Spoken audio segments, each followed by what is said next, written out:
Minnesota Congresswoman Ilhan Omar faces scrutiny over her finances once again. A new report reveals that Omar amended her asset disclosures, dropping them by millions. In the original filing, Omar valued her assets at between $6 million and $30 million. That's a huge one-year jump. Well, now she has dialed that estimate way back down, says her assets stand at no more than $95,000. Her office blames the discrepancy on, get this, an accounting error. Her attorney released this statement. As the busiest of people, it is very common for members and their spouses to rely on learned professionals like accountants to make calculations and determinations that appear on public filings. While the error is, of course, unfortunate, there is nothing untoward and nothing illegal has occurred. Let's bring in another member of Congress, Jeff Van Drew. He is a member of the House Judiciary Committee. So her filings with the Congress a year ago said she was worth maybe up to $30 million. Now, all of a sudden, she and her husband are worth less than $95,000. How does that pass your smell test, Congressman? Good to be with you, John, first of all. Thanks. This is at the very best just unbelievable incompetence, and at the worst, corruption. So it deserves a further look just to make sure. And I'm hopeful that it's just complete incompetence. On the lighter side, my God, I sure hope she's not on a Democratic member on the Budget Committee or a Democratic member on the Appropriations Committee, because she obviously has a problem with numbers. This isn't, a difference of 95,000 to 98,000 or 1 million to 1,100,000. I mean, when you look at that report, and even though you have experts do it for you, and that's fine, you take a glance at it, and if on my report, if I looked at it and all of a sudden said I was worth $500 million, I'd wonder, wow, what's going on here? Do I have a whole lot more money than I ever realized, or is there something else going on? I mean, it's just bizarre. It's just bizarre.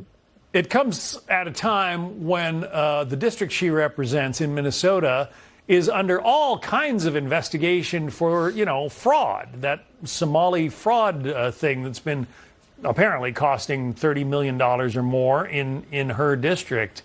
The fact that it's getting so much scrutiny, and then all of a sudden she says, oh, I'm not really worth up to $30 million, seems a little curious, doesn't it? It does seem curious, and that's why absolutely it needs to be looked at more. This is a huge, giant discrepancy.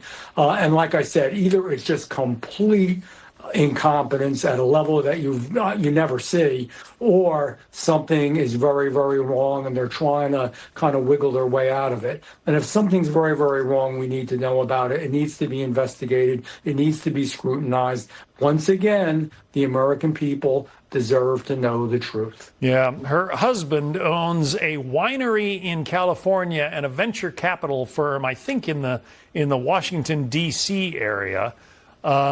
He said they were worth, in the $6 to $30 million range back in 2024.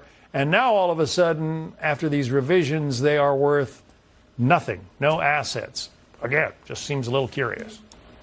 Well, that's why this all started, because they went from having very small assets to all of a sudden having these huge assets since she was in Congress. So, of course, everybody said, gee, what happened? You just don't make that much money in Congress. What's wrong here with this picture? Everybody starts looking at it again on the regulatory level, and then all of a sudden they make another adjustment. So the whole thing is a bizarre back and forth, and that's why people are concerned. Nobody's picking on her, or nothing untoward is happening. But when you have those kinds of monetary swings in your reporting, again, she shouldn't get a part-time job at H&R Block. Let me put it that way. Yeah, that's some good congressional advice from a fellow member. All right.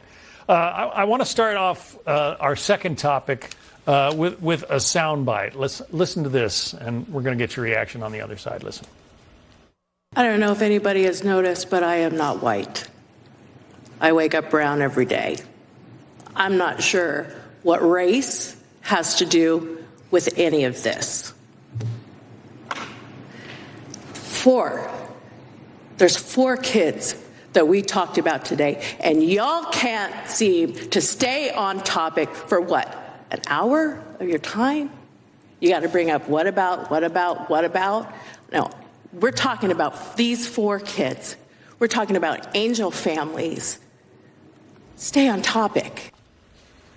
That's the mother of a young woman who was killed, saying that Democrats really aren't paying attention to her grief. That's why I have this hearing. So I chair the Oversight Subcommittee and Judiciary, and I didn't want any more lawyers and any more analysts on the panel. I wanted real people. I wanted America.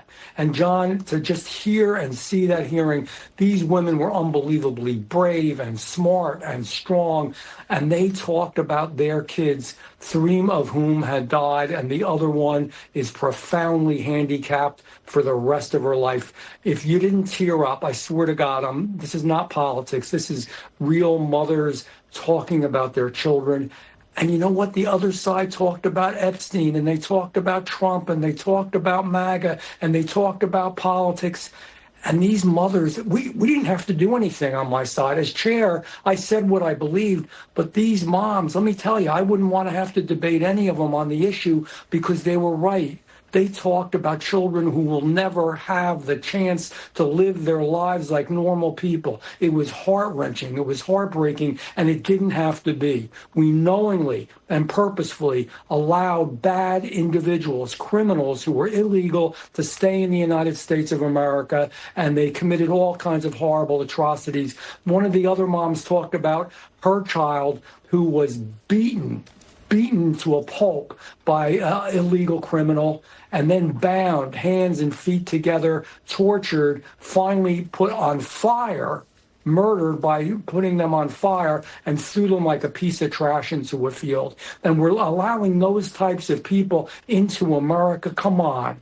What's wrong with that? The lady that you just heard that spoke about being brown, her child is permanently handicapped. They have to lift her out of bed in a small mini crane, a medical crane that you use in a home.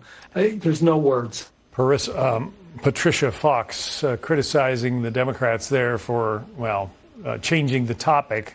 The topic had to do with sanctuary cities and, the illegal aliens who have taken up residence there. Congressman Jeff Van Drew, thanks for that hearing, and thanks for coming on today.